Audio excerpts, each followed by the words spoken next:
Welcome student, this is our next lecture for 11th class. अब तक हम unit third कर रहे थे। यूनिट थर्ड का हमने पहला जो हाफ पोर्शन है जिसके अंदर हमने force, momentum, Newton first law, Newton second law, third law, impulse, इन सब की स्टडी कर ली। अब जो है वो इसका सेकंड हाफ पोर्शन शुरू होता है और जिसमें लगभग मेन जो टॉपिक है वो हमारा फ्रिक्शन का। मेन कौन सा टॉपिक है भाई इसमें? फ्रिक्शन का। ठीक है, फ्रिक्शन होता क्या है जिसको हिंदी में घर्षण बोलते हैं?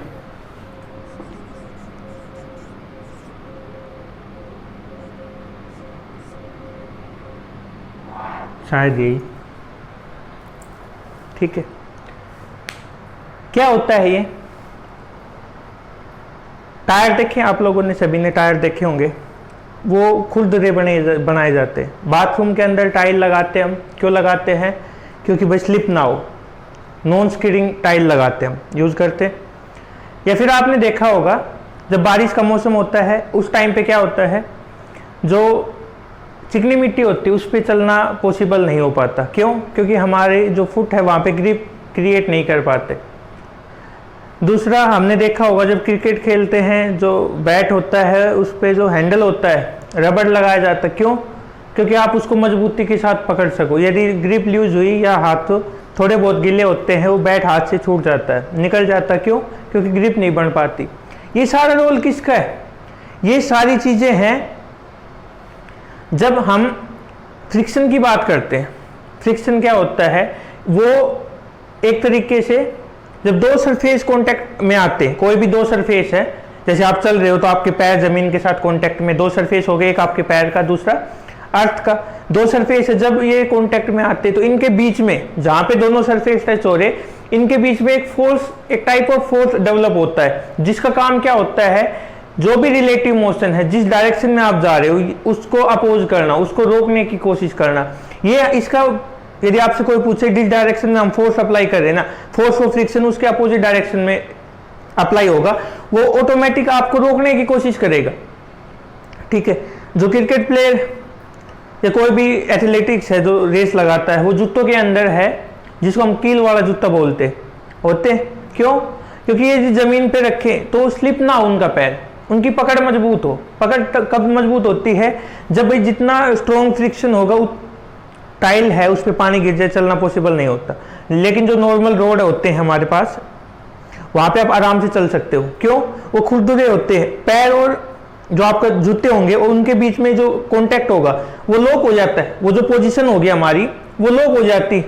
ठीक है, जिसके कारण आपका पैर है वो स्किड नहीं होता।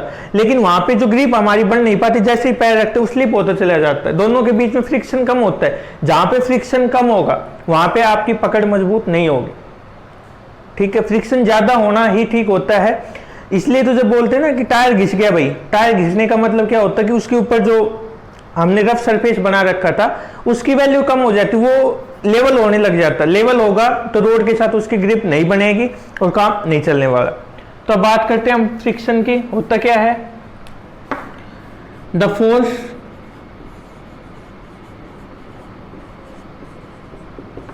Which develop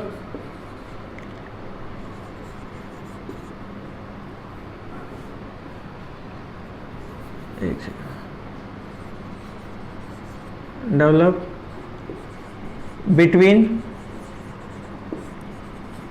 two surface in contact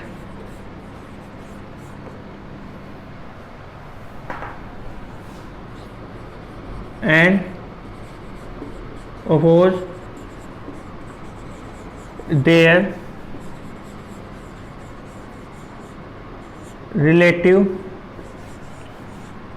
motion. जो क्या काम करता है, उनका जो रिलेटिव मोशन होता है उनको अपोज करता है। अब आप कहोगे कि सर ये इसके पीछे रीजन क्या है? तो इसके पीछे भाई दो रीजन बताए गए थे। एक तो ये बोल सकते हैं कि वो हमारे जो पूर्वज थे या बूढ़े थे, बूढ़े नहीं, ओल्ड व्यू जिसको हम बोलते हैं, ओल्ड व्यू का मतलब यही होगा जो बहुत पहले आई थी। एक तो ओल्ड व्यू बताई गई थी हमें और एक मॉडर्न व्यू बताई गई थी। ओल्ड व्यू ने तो क्या कहा था कि भाई यदि हमारे पास दो सरफेस है ना, वो खुरदरे होते, रफनेस होती, ठीक है। रफनेस किसकी फॉर्म में होगी? प्रोजेक्शन और डिप्रेशन की फॉर्म में होगी। यदि कोई भी सरफेस है हमारे पास, इस तरीके से हमने मान लिया, ठीक है, एक, ये मैं ओल्ड व्यू की बात कर रहा हूं भाई, दूसरा सरफेस हमने इस तरीके का माना,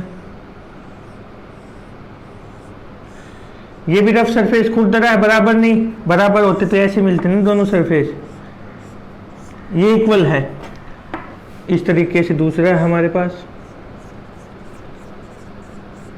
तो ओल्ड व्यू ने हमें क्या कहा था? ओल्ड व्यू ने ये बताया था कि यदि हमारे पास दो सरफेस है और दोनों रफ सरफेस हम मान के चल रहे, तो इनके जो सरफेस हैं ये जो है ये इंटरलॉक हो जाएंगे, मतलब लॉक कर देंगे एक दूसरे को, वहीं पे जाम कर देंगे।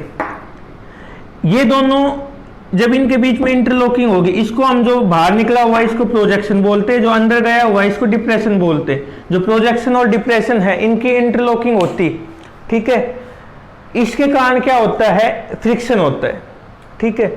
ये हमें ओल्ड व्यू में बताया गया था कि दो खुरदरे सरफेस होते हैं, आप नॉर्मल कोई भी दो रफ सरफेस लेना, आप देखना एक को यदि आप दूसरे के ऊपर स्लाइड करोगे वो नहीं जाएगा, क्यों? फ्रिक्शन होता है उनके बीच में, फ्रिक्शन की वैल्यू ज्यादा होती। स्मूथ सरफेस होगा तो आराम से चला जाएगा उसके ऊपर। अब ये तो ठीक है, हमें बता दिया गया, लेकिन फिर इसके ऊपर एक डाउट और आ गया। डाउट क्या है हमें कि भाई आपने देखा होगा यदि हम दो ग्लास लेके चले जो बिल्कुल स्मूथ है, यदि उन ग्लास को हम टच कर देते हैं तो आप देखना यदि हम ऐसे टच कर दिया ना, दूसरा ग्लास जो है, ग्लास का मतलब यहाँ पे कौन सा है? पानी पीने वाला ग्लास की बात नहीं कर रहा मैं, यहाँ पे ग्लास हमारे पास जो खिड़कियों में लगते, जो शीशे लगते हैं ना खिड़कियों में, उनकी बात कर रहा हूँ मैं। जैसे आप उसको एक को दूसरे के साथ चिपकाओगे, आपने यदि दोनों को सीधा खड़ा कर दिया, दूसरा नीचे जाने में बहुत ज्यादा टाइम लगा देगा। क्यों? क्योंकि दोनों के जो पार्टिकल हैं, चलो ये बाद में बताएंगे। अब हमें तो कहा गया था रफ सरफेस होंगे, उनके बीच में इंटरमोलिकुलर उनके बीच में प्रोजेक्शन और डिप्रेशन की इंटरलॉकिंग होगी, जिसके कारण फ्रिक्शन होता है। फिर क्वेश्चन ये आ गया कि भाई जो यदि हम दो स्मूथ सरफेस लेके चल रहे हैं, उनके बीच में तो कोई प्रोजेक्शन या डिप्रेशन नहीं, फिर उनके बीच में फ्रिक्शन क्यों हो रहा है? उसके लिए हमें मॉडर्न व्यू बताई गई थी। मॉडर्न व्यू में हमें क्या बताया गया था कि यदि हमारे पास कोई भी दो सरफेस है, उनके बीच में यदि वो स्मूथ सरफेस है, एक्स्ट्रा स्मूथ सरफेस हमने मान लिए, उनके बीच में भी फ्रिक्शन होगा। उनके बीच में फ्रिक्शन होने का रीजन क्या होगा कि जो उनके इंटरमोलिकुलर इंटर एटॉमिक जो पार्टिकल है, जो सरफेस के ऊपर जो पार्टिकल है, उनके बीच में जो इंटरेक्शन होगी, उनके कारण फ्रिक्शन होता है। ये हमें मॉडर्न व्यू ने बताया था, ठीक है। चलो देखते हैं इसको।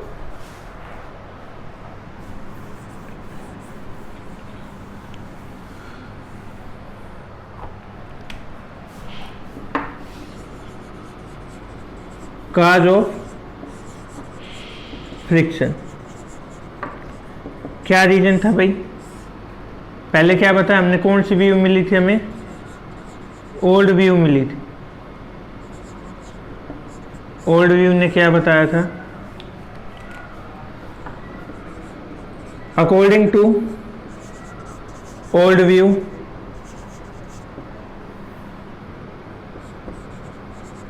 The force of friction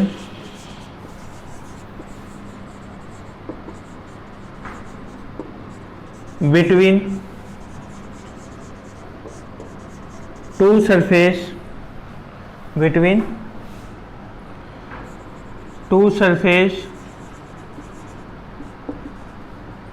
is due to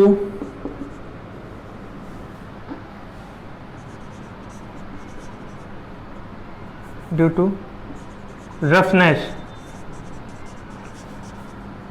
of the surface in contact, and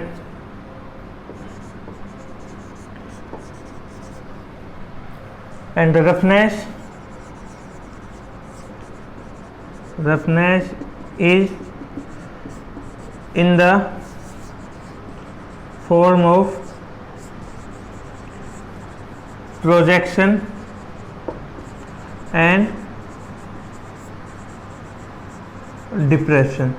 किसके कारण होती है भाई? प्रोजेक्शन और डिप्रेशन की फॉर्म में होती है। So the friction is due to interlocking of projection and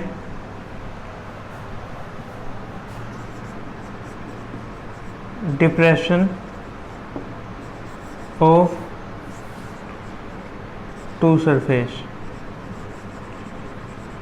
ठीक है, वो बना लेते हैं हम जो आपको अभी बताया था। इसको इस तरीके से ये है एक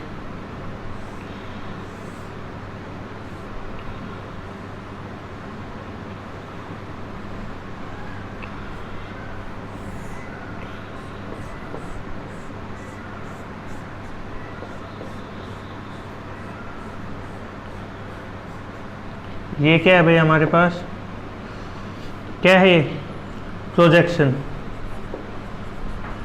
और ये क्या है डिप्रेशन। ऊपर उठा हुआ ऐसा प्रोजेक्शन, नीचे वाला। अब इसके अंदर हमें क्या करना है, यहां पे दिक्कत कहाँ की थी कि ये एक्सप्लेन नहीं कर पाया this law, this statement, this view does not tells us why extra smooth surface have friction। इसने हमें क्या नहीं बताया कि भाई जो एक्स्ट्रा स्मूथ सरफेस होंगे उनके बीच में फ्रिक्शन किसकी वजह से होता है। ठीक है भाई, शुरू में हमने फ्रिक्शन पढ़ा कि फ्रिक्शन क्या होगा, बता दिया हमने क्या होता है फ्रिक्शन, कि यदि हमारे पास कोई भी दो सरफेस दे रखे हैं और वो दोनों सरफेस में जो रफनेस होगी उनके कारण हमारे पास फ्रिक्शन होता है। ये हमें किसने बताया था, ये हमें ओल्ड व्यू से पता चला था, लेकिन ओल्ड व्यू ये नहीं बता पाई कि जो स्मूथ सरफेस होते हैं उनके बीच में फ्रिक्शन क्यों होता है। उसको देखने के लिए हमने मॉडर्न व्यू के पास गए। फिजिक्स में ये काम सबसे अच्छा है, यदि कोई चीज एक नहीं बता पाती तो हम दूसरे के पास तुरंत शिफ्ट हो जाते। यदि एक घर से खाना ना मिले तो ये तो है नहीं, खाना छोड़ते दूसरे घर में जाके मांग लो, कोई तो देगा ही। सही बात है ना, उन्होंने नहीं दिया तो क्या हुआ, दूसरे के पास चले गए। किसके पास, मॉडर्न व्यू के पास। अब मॉडर्न व्यू ने क्या कहा, the force of friction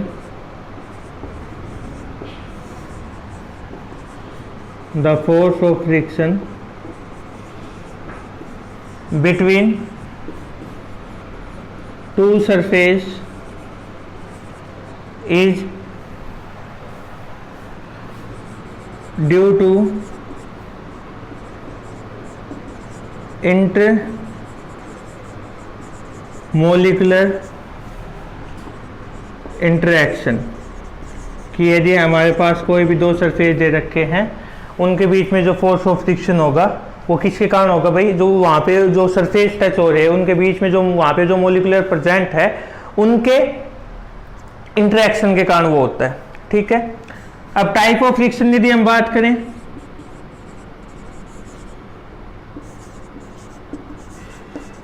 friction कितने टाइप का होगा भाई, तो इसमें पहला है हमारे पास static friction.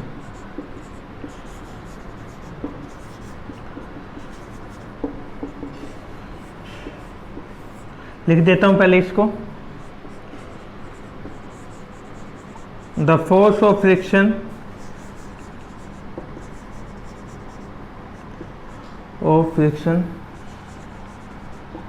which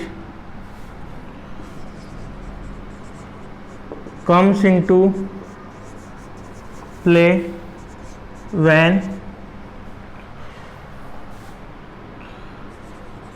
one body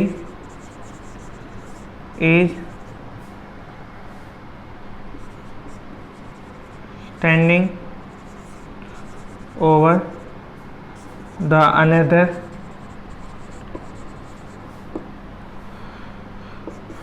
but the actual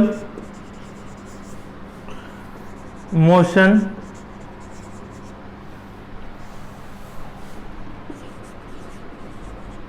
does not start yet। इसमें हमने क्या बताया है कि ये वो फोर्स ऑफ फ्रिक्शन होता है जो कब मतलब अप्लाई होता है, यदि भाई एक कोई भी, मैं फिलहाल अर्थ के सरफेस के ऊपर खड़ा हुआ हूं, मेरे पैर जमीन के साथ टच है लेकिन मैं मोशन में नहीं हूं, तो ये जो फ्रिक्शन हो रहा है अर्थ के सरफेस और मेरे पैरों के बीच में, वो क्या होगा, स्टैटिक फ्रिक्शन होगा। जब एक ऑब्जेक्ट दूसरे के ऊपर रखा हुआ हो लेकिन रेस्ट में हो, मोशन नहीं हो, उस स्टैटिक का मतलब वैसे भी आपको पता है रेस्ट होता है। तो यदि हमारा कोई भी एक ऑब्जेक्ट हो दूसरा ऑब्जेक्ट के ऊपर रखा हुआ है, मोशन में नहीं रेस्ट में, उस जो फ्रिक्शन को हम क्या बोलते हैं, स्टैटिक फ्रिक्शन। ठीक है, नेक्स्ट देखो इसमें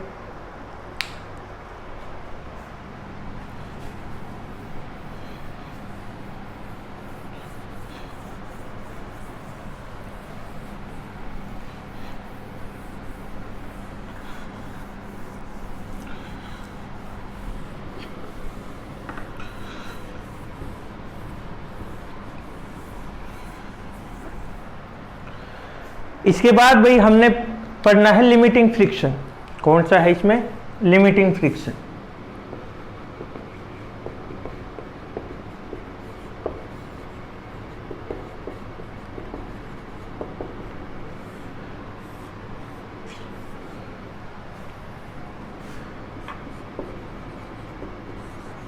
this force of friction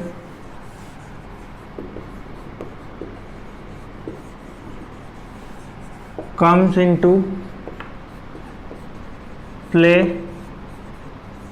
when one body just start to move over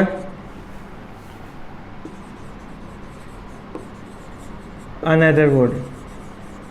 कि जैसे ही स्टार्ट होता है, यदि जो मोशन हमारा जस्ट स्टार्ट हुआ, मतलब अभी जस्ट स्टार्ट ही हुआ है, कुछ 1-2 सेकंड का भी टाइम ढंग से नहीं हुआ है, उस सिचुएशन को, उस फ्रिक्शन को हम कौन सा बोलते। देखो पहला हमने क्या बताया है इसके अंदर, पहला था हमारा कौन सा, स्टैटिक फ्रिक्शन। उसमें क्या था कि जब बिल्कुल हमारा शुरू भी नहीं हुआ है, रेस्ट पे है, जीरो है मोशन, तो उस टाइम पे जो फ्रिक्शन होगा उसको हम कौन सा बोलेंगे, स्टैटिक फ्रिक्शन। सेकंड हमने कौन सा पढ़ा है, लिमिटिंग फ्रिक्शन। इसमें क्या होता है कि जस्ट स्टार्ट हुआ, भाई अभी जैसे नहीं बोल देते भाई अभी अभी गया है, तो जस्ट स्टार्ट, जैसे ही मोशन स्टार्ट होता है उस टाइम पे जो फ्रिक्शन होगा उसको हम क्या बोलेंगे, स्टैटिक। नेक्स्ट हमारे पास काइनेटिक और डायनामिक। कौन सा है, the force of friction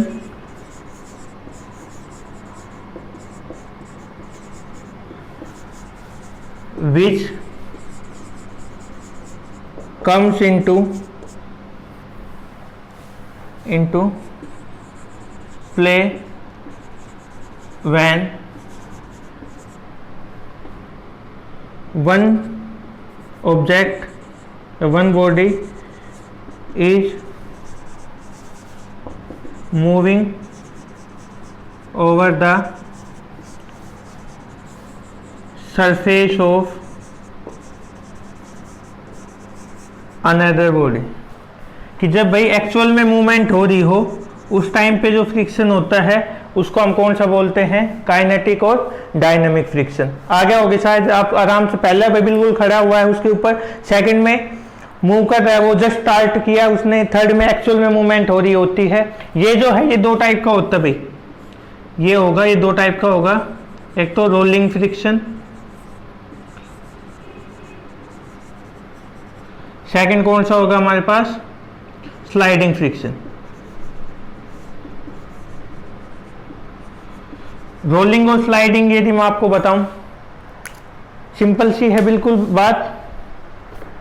ये यदि हमने कोई भी एक सरफेस मान लिया, ठीक है, एक तो ये वाला है, ये इस तरीके से आ रहा हो, ये होता है स्लाइडिंग।